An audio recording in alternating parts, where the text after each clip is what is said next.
Hey there everyone, it's Dan Harris. Thanks for checking out our video series here at youtube.com/FantasyPros. Today we're going to be talking about 11 players that you should look to be trading right now. All right, let's start with some buy low candidates, and they begin with Brandin Cooks.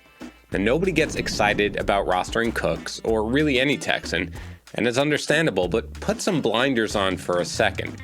He's got 83 targets, that is fifth most in the NFL. He's got 29.6% of his team's targets. That's fourth in the NFL. He's got 498 air yards. That's fifth in the NFL. Davis Mills is awful. Tyrod Taylor is awful. But those types of numbers that Cooks is seeing portend success. And look at his upcoming schedule for a second. The Titans, the Jets, the Colts, the Seahawks, the Jaguars. None of those teams has a shutdown corner. They're all beatable through the air. Cooks is someone that fantasy managers are running away from. You should run toward him, or at least jog at a leisurely pace. Next up on the buy low list is Aaron Jones. I think you're going to see Jones on the top of a lot of sell lists, and nobody is advocating giving him away or anything, but certainly people are getting a little dissatisfied. Now, he himself hasn't been bad other than in week 7, which was just a disaster for the running backs. He went crazy against Arizona with 22 touches for 110 yards and a touchdown and nearly another one, and then 12 carries for 53 yards against the Chiefs.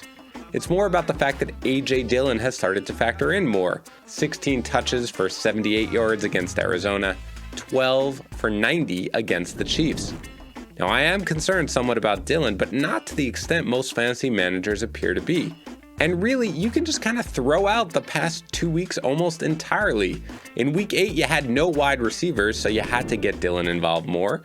And in week 9, you had no Aaron Rodgers, so you knew they were going to rely on the running backs. And the bottom line is Jones is a much, much better pass blocker and a much, much better receiver than A.J. Dillon. So look at the next 3 opponents here. Seattle with Russell Wilson back. Minnesota, where Kirk Cousins is going to be able to put up some points. The Rams, when you know what they can do offensively. That means there's going to be a lot more throwing and a lot more Aaron Jones. So people are valuing Jones as more of a borderline RB1 now, but I would love to buy him at those prices. Next up, let's talk about Julio Jones. This is kind of like Brandin Cooks a little bit in that nobody really wants Julio Jones. He's battled injury all year. He has only one game with more than 59 yards receiving. He's been bad, I agree, but he is the 22nd highest graded wide receiver according to Pro Football Focus. The Titans are going to need to lean into the pass a little bit more, with A.J. Brown getting a ton of attention, especially from the top cornerback on the opposing team. A healthy Julio Jones is no worse than a decent wide receiver 3, and you can buy him for less than that in the market, and you should do so. Next up on the buy low list is Saquon Barkley. It seems almost counterintuitive to try to buy low on Barkley now, where his fantasy managers have endured the bulk of his absence, but unless his manager is in a guaranteed spot for the playoffs, you have to think that he or she is going to be willing to move on from Barkley at any semblance of a decent price. First, he is on a bye this week, which just automatically creates a buying opportunity. Second, we don't even know for sure that he's healthy. I mean, would he have been able to come back last week against the Raiders had he not had the false positive COVID test? We just don't know. Now, personally, I do think he would have, and we're way beyond the timetable for his recovery from the ankle injury, and now he gets an extra 2 weeks to recover with the bye. He also gets the Bucs out of the bye, and that is just a terrible matchup for running backs, as you know, and that's how you want to sell it in trade negotiations, because after that, he gets the Eagles, Dolphins, Chargers, Cowboys, and Eagles. That's a long run of teams against whom he can do some damage. So especially if you're in a good position in the short term, moving in on Barkley makes sense. Another buy low candidate is Jerry Jeudy. Jeudy is a player on whom it might be tough to buy low just because A, he's young and exciting, and B, fantasy managers who roster him have been waiting forever, so they may not be willing to move on. But there's every reason to go out and try to acquire him. First, he just saw 8 targets against Dallas, and even though it was Tim Patrick and not Jeudy who had the huge fantasy game, that's a 32% target share for Jeudy.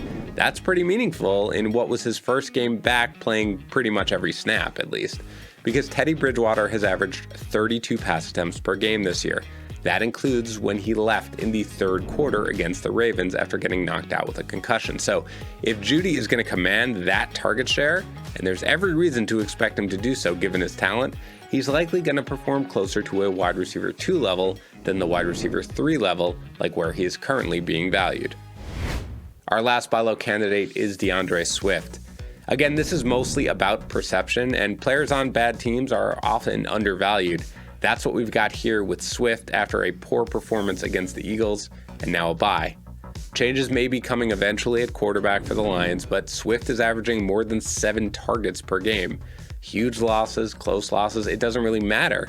Swift gets a ton of running back opportunities every single game, so the fact that he's averaging 3.2 yards per carry or plays on the worst team in football doesn't really matter. He's an RB1 in every format, but chances are you can buy him at a bit closer to RB2 prices. All right, let's get to some sell high candidates, and they begin with James Conner. I mean, basic rule of fantasy, you have to sell high on a guy who just had 26 touches for 173 yards and 3 touchdowns. Conner has 8 carries from within the 5-yard line, and he scored 7 touchdowns. That's nuts. That's not sustainable. Now, he will continue to get touchdowns. I mean, even with Kyler Murray healthy, they'll want to protect him, and they don't really have much of a backup at this point now, with Chase Edmonds going to miss a few weeks. I mean, Eno Benjamin has barely gotten work so far. But Conner is a guy who's averaged just 3.9 yards per carry this year. Despite how the Cardinals looked with Colt McCoy, the offense is not going to be overly dominant without a healthy Kyler Murray. Now they draw Carolina, then they'll be in Seattle, then a bye, then the Bears, then the Rams. That's just not an ideal schedule for a running back. People are really excited about Conner now with the opportunity. See if you can get him for close to RB1 value. Next up, let's talk about Devonta Smith. It's admittedly not a great option here to sell high on wide receivers, but Smith is coming off a game where he had 6 targets, 5 catches, 116 yards, and a touchdown. But that comes off the heels of a 3-target, 1-catch, 15-yard game against the Lions. The first 7 weeks, Jalen Hurts averaged 34.5 pass attempts per game. Over the last 2 games, it's 31 pass attempts combined. And that was a win and a close loss. So the Eagles have finally sort of figured out what everyone knows, that they need to run the ball more.